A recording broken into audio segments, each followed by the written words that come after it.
ఓం విఘ్నేశ్వరాయ నమః. ఓం శ్రీ గురుభ్యో నమః. ఓం దుర్గాయ నమః. ప్రేక్షక మహాశీలందరికీ నమస్కారం. కుంభరాశికి చెందిన జాతకులకి శుక్రగ్రహం అనేది చతుర్థ భాగ్యాధిపతి, మిత్రగ్రహం కూడా.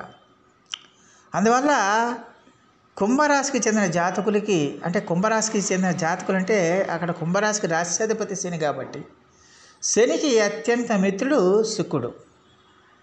అంటే శని మీకు కష్టాన్ని కలిగిస్తే శుక్రుడు మీకు సుఖాలని సంతోషాన్ని ఇస్తాడనమాట. వాళ్ళిద్దరూ మీ మిత్రులు అవ్వటం అనేది ఒక విచిత్రంగానే మనం చెప్పుకోవాలి. వాళ్ళిద్దరూ కూడా అత్యంత మంచి మిత్రులు అన్నమాట. అందువల్ల అలాగే కుంభరాశి వాళ్ళకి శుక్రుడు చతుర్థ భాగ్యాధిపతి అయ్యాడు. ఈ చతుర్థ భాగ్యాధిపతి కావటం వల్ల, చతుర్థం అంటే అది కుటుంబ స్థానం, వాహన స్థానం అవుతుంది. అలాగే తల్లి స్థానం అయింది, కుటుంబ స్థానం, వాహన స్థానం అయింది. అలాగే భాగ్యస్థానం అంటే ఖచ్చితంగా మీకు మీ కోరికలన్నీ తీరే స్థానం కాబట్టి భాగ్యాధిపతి. ఈ రెండిట్లకి అధిపతి శుక్రుడు కావటం వల్ల, శుక్రుడు శనికి మిత్రుడు కావటం వల్ల ఖచ్చితంగా కూడా శుక్రుడు కుంభరాశి వాళ్ళకి అత్యద్భుతమైన ఫలితాలను ఇస్తాడన్న విషయాన్ని మనం తెలుసుకోవాల్సిన అవసరం ఉంటుంది. అంటే శుక్రుడు ఖచ్చితంగా కుంభరాశి వాళ్ళకి ఎక్కువగా మేలు చేసే విధంగానే ఉంటాడు. అయితే ఇక్కడ జూలై 31వ తేదీ నుంచి ఈ శుక్రుడు అనే గ్రహం ఆయన సప్తమ స్థానంలోకి వచ్చాడు కుంభరాశి వాళ్ళకి. అంటే సింహరాశిలోకి ప్రవేశం చేశాడు. ఈ సింహరాశిలోకి ప్రవేశం చేసిన తర్వాత అది సప్తమ స్థానం అయింది. ఈ జూలై 31 నుంచి ఆగస్టు 23వ తేదీ వరకు కూడా ఖచ్చితంగా కూడా మరి శుక్రుడు సప్తమ స్థానంలోనే ఉంటాడు. ఈ జనరల్గా శుక్రుడు అంటే శుభకార్యాలను చేస్తాడు, మంచి పనులు చేస్తాడు, డబ్బుని ఇస్తాడు, ఆనందాన్ని ఇస్తాడు, సుఖాన్ని ఇస్తాడు, సంతోషాన్ని ఇస్తాడు. అన్ని రకాలైన భోగాలని శుక్రుడి వల్లే మనం కలుగుతుంది. శుక్రుడి వల్లే మనకి కలుగుతాయి. అన్ని రకాలైన భోగాలు కూడా శుక్రుడే మనకి ఇస్తాడు. శని కంటే ఎక్కువగా శుక్రుడు ఎక్కువగా రాణించడానికి అవకాశం ఉంటుంది. ఎందువల్లంటే ఒక్క శుక్రగ్రహం కనుక మీ జాతక చక్రంలో బాగుంటే ఇంకా అలాంటి వాళ్ళకి ఇంక తిరిగే ఉండదు. జీవితాంతం సుఖ సంతోషాలు, ఆనందం, ఐశ్వర్యం, భాగ్యం ఇలాంటివన్నీ కూడా కలగడానికి అవకాశం ఉంటుంది.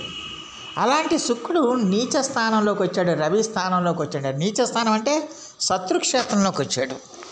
జూలై 31వ తేదీ నుంచి ఆయన ఆగస్టు 23వ తేదీ వరకు కూడా ఆయన సప్తమ స్థానంలో ఉంటాడు. అంటే సింహరాశిలో ఉంటాడు. ఈ సింహరాశి అనేది శుక్రుడికి శత్రుక్షేత్రం. సాధారణంగా సింహరాశి అధిపతి రవి. ఈ రవికి శనికి వాళ్ళిద్దరూ బద్ధశత్రువులు, తండ్రి కొడుకులు అయినప్పటికీ కూడా బద్ధశత్రువులు. అందువల్ల శని యొక్క దృష్టి కూడా మళ్ళీ ఈ సప్తమ స్థానం మీద పడుతుంది. అందువల్ల ఖచ్చితంగా కూడా మరి ఇలాంటి వాళ్ళు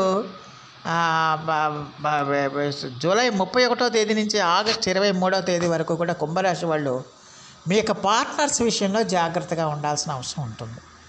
మీ పార్ట్నర్స్ విషయంలో అంటే మీ జీవిత భాగస్వామి, మీ భార్య అయితే మీ జీవిత భాగస్వామి విషయంలో ఎలాంటి ఒడిదుడుకులు లేకుండా చూసుకోవాల్సిన అవసరం ఉంటుంది.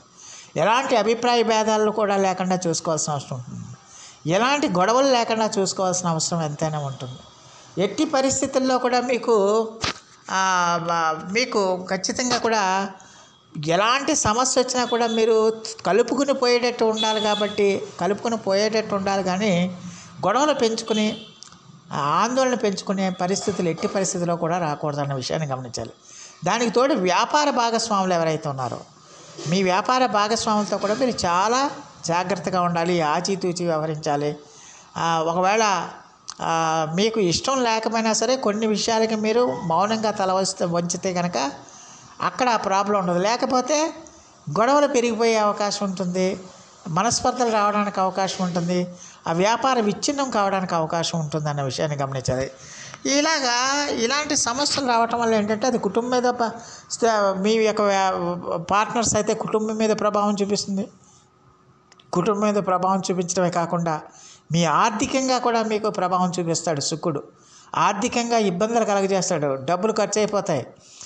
ఈ డబ్బులు ఖర్చు అయిపోయి మీకు ఇంకా డబ్బుల కోసం వెతుకులాట ప్రారంభించే పరిస్థితులు ఏర్పడతాయి. అలాగే ఎట్టి పరిస్థితుల్లో కూడా డబ్బున్నా కొంతమంది సుఖించలేకపోతారు. ఇలాంటి సందర్భాల్లో డబ్బు ఉంటుంది కానీ సుఖం ఉండదు. డబ్బు సంపాదిస్తారు కానీ సుఖం ఉండదు. ఏదో కారణం చొప్పున ఆ సుఖాన్ని మీరు అవాయిడ్ చేయడానికి అవకాశం ఉంటుంది, ఆ సుఖం తప్పిపోవడానికి అవకాశం ఉంటుందనే విషయాన్ని గమనించాలి. అందువల్ల ఖచ్చితంగా కూడా మరి కుంభరాశి వాళ్ళు ఈ శుక్రుడి విషయంలో ఈ సప్తమ స్థానంలో ఉన్నప్పుడు జాగ్రత్తగా ఉండాలి. అలాగే ఆగస్టు 24వ తేదీ నుంచి సెప్టెంబర్ 18వ తేదీ వరకు కూడా శుక్రుడు మళ్ళీ తన రాశి మారుతున్నాడు, అంటే కన్యారాశిలోకి వస్తున్నాడు. ఈ కన్యారాశిలోకి రావటం వల్ల అది అష్టమ స్థానం అయింది. ఈ అష్టమ స్థానం అవటం వల్ల ఖచ్చితంగా మరి మీకు ఆరోగ్యం మీద ప్రభావం చూపించడానికి, మీ వ్యక్తిగత ఆరోగ్యం కానీ మీ యొక్క పార్ట్నర్స్ యొక్క ఆరోగ్యం విషయంలో జాగ్రత్తలు తీసుకోవాల్సిన అవసరం ఉంటుంది. అలాగే ఈ అష్టమ స్థానంలో అష్టమంలోకి వచ్చిన శుక్రుడు కేతువుతో కలుస్తున్నాడు, అంటే అకస్మాత్తుక సంఘటనలు, అకస్మాత్తుక గొడవలు, అకస్మాత్తుక ప్రమాదాలు, ఆకస్మిక సమస్యలు ఇలాంటివన్నీ కూడా కలగజేయడానికి ఎక్కువగా అవకాశం ఉంటుంది. శుక్రుడు ఎలాగో ప్లస్ అది నీచ రాశి కూడా. కన్యారాశి అంటే శుక్రుడికి నీచ రాశి. ఈ నీచ రాశి కావటం వల్ల ఖచ్చితంగా కూడా ఈ శుక్రుడి యొక్క ప్రభావం వల్ల ఏంటంటే మీకు అన్య స్త్రీల వల్ల సమస్యలు రావడానికి అవకాశం ఉంటుంది. అంటే పరస్త్రీల వల్ల ప్రాబ్లమ్స్ రావడానికి, ప్రాబ్లమ్స్ పెరగడానికి, సమస్యలు పెరగడానికి, ఇబ్బందులు పెరగడానికి ఎక్కువగా అవకాశం ఉంటుందన్న విషయాన్ని గమనించాలి. అందువల్ల కుంభరాశి వాళ్ళు ఎట్టి పరిస్థితుల్లో కూడా మీకు కొత్త వాళ్ళు స్త్రీలతో పరిచయాలు ఏర్పడితే, ఆల్రెడీ పరిచయం ఉన్న వాళ్ళతో స్త్రీలతో కూడా మీరు ఎంత ఆచితూచి వ్యవహరిస్తే అంత మంచిదవుతుంది. ఎంత జాగ్రత్తగా ఉంటే అంత మంచిదవుతుంది. ఎంత మౌనంగా ఉంటే అంత మంచిదవుతుంది.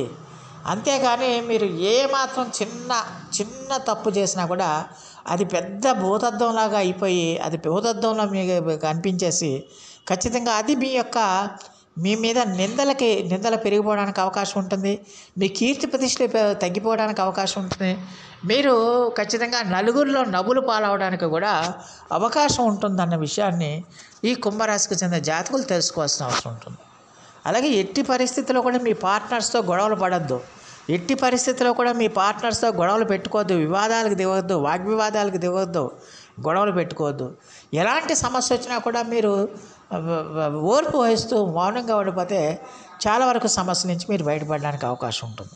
అలాగే ఈ కాలంలో ఖచ్చితంగా ఎట్టి పరిస్థితుల్లో కూడా మీరు వివాహ ప్రయత్నాలు చేయకండి. వివాహ ప్రయత్నాలు చేస్తే అది ఏదో విధంగా డిస్టర్బ్ అవ్వడానికి, ఏదో విధంగా మీకు అది మిస్ఫైర్ అవ్వడానికి ఎక్కువగా అవకాశం ఉంటుందన్న విషయాన్ని గమనించాల్సిన అవసరం ఉంటుంది.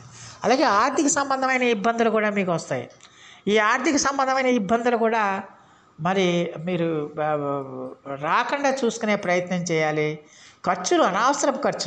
అనవసరంగా ధన వ్యయం అయిపోవడానికి ఎక్కువగా అవకాశం ఉంటుంది. కాబట్టి ప్రతి విషయంలో కూడా మీరు చాలా కేర్ఫుల్గా, జాగ్రత్తగా మీరు నడుచుకోవాల్సిన అవసరం ఎంతైనా ఉంటుందన్న విషయాన్ని కుంభరాశికి చెందిన జాతకులు తెలుసుకోవాల్సిన అవసరం ఉంటుంది.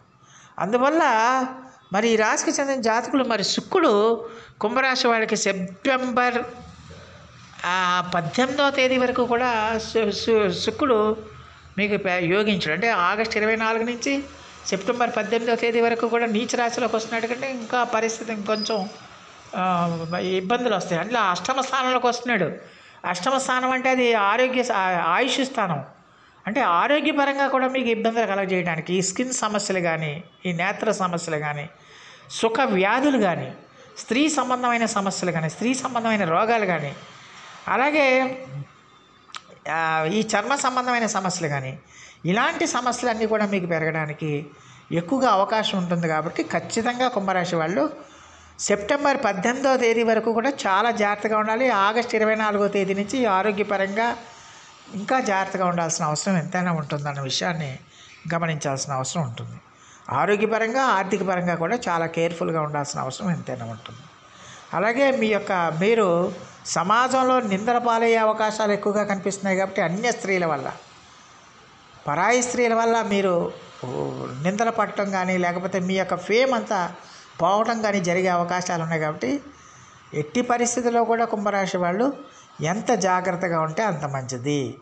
అందువల్ల ఇలాంటి సమస్యల నుంచి మీరు బయటపడాలంటే ఖచ్చితంగా ప్రతిరోజు కూడా శ్రీ మహాలక్ష్మి అమ్మవారిని ఆరాధించండి, విష్ణు సహస్రనామ పారాయణం చేయండి. అలాగే శుక్రవారం రోజున బొబ్బర్లని నానబెట్టి ఆవుకు పెట్టండి, లేకపోతే బొబ్బర్లని ఎవరైనా పేదవారికి దానం చేయండి.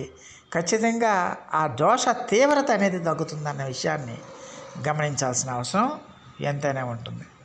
సో ఆ దేవదేవుడు మీ అందరికీ కూడా ఆయుర ఆరోగ్య ఐశ్వర్యాలు ఇవ్వాలని మనస్ఫూర్తిగా వేడుకుంటూ, ఈ నా వీడియో కనుక మీకు నచ్చితే లైక్ చేయండి, షేర్ చేయండి, కామెంట్ చేయండి.